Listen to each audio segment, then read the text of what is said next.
క్రీస్తునందు ప్రేమైన సహోదరి సహోదరులకు యేసుక్రీస్తు నామములో శుభములు. దేవుని యొక్క మహిమ మీ మీద ప్రకాశించునుగాక. ఈరోజు దేవుడు మనకిచ్చిన మాట ద్వితీయోపదేశ కాండము 16వ అధ్యాయము 8వ వచనం. 7వ దినమున నీ దేవుడైన యెహోవాకు వ్రత దినము, అందులో నీవు జీవనోపాధి అయిన ఏ పనియో చేయకూడదు. ఈ మాటలు ద్వితీయోపదేశ కాండంలో చూస్తున్నాము. మోషే గారు మరలా ఇశ్రాయేళ్ల నిర్గమనం గురించి మరొకసారి ఇశ్రాయేలీలకి బోధించడం, దాన్ని ద్వితీయోపదేశ కాండంగా మనం చూస్తామన్నమాట. ఇక్కడ ఆయన పస్కా పండుగ గురించి తెలియజేస్తున్నట్లుగా మనం చూడగలం.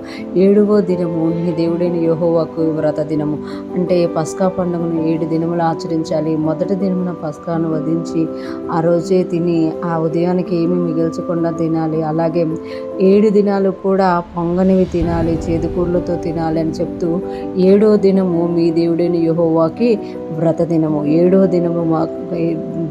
దినాన్ని దేవుడు ఎలా ప్రతిష్ఠించాడంటే వ్రత దినముగా, అంటే ఆ రోజు ఖచ్చితంగా ఉండాలి అని తెలియజేస్తున్నమాట. 7వ దినము యెహోవా నీ దేవుడైన యెహోవాకి వ్రత దినము, అందులో నీవు జీవనోపాధి అయిన ఏ పని చేయకూడదు.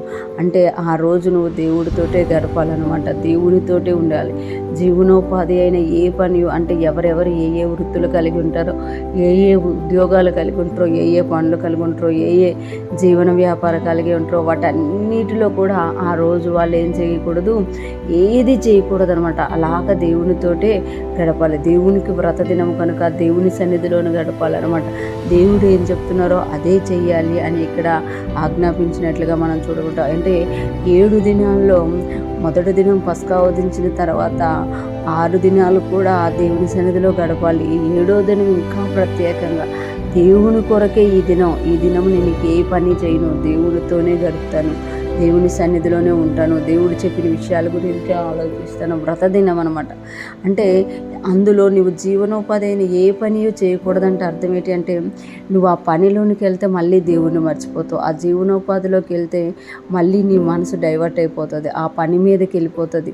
నువ్వు చేస్తున్న వ్యాపారం మీదకి కావచ్చు, ఉద్యోగం మీద కావచ్చు, వ్యవసాయం, ఏ వృత్తి అయితే ఆ వృత్తి మీదకి వెళ్ళిపోద్ది. అంటే ఆ రోజు నువ్వు నాతోటే ఉండాలి, ఏ పని చేయకూడదంటే. ఇప్పుడు చూడండి, ఉద్యోగం చేసిన వాళ్ళకి ఒకరోజు సెలవు ఇస్తే ఆ రోజు వాళ్ళు ఉద్యోగం చేయగానే బోల్డ్ పనులు చేస్తూ ఉంటారు.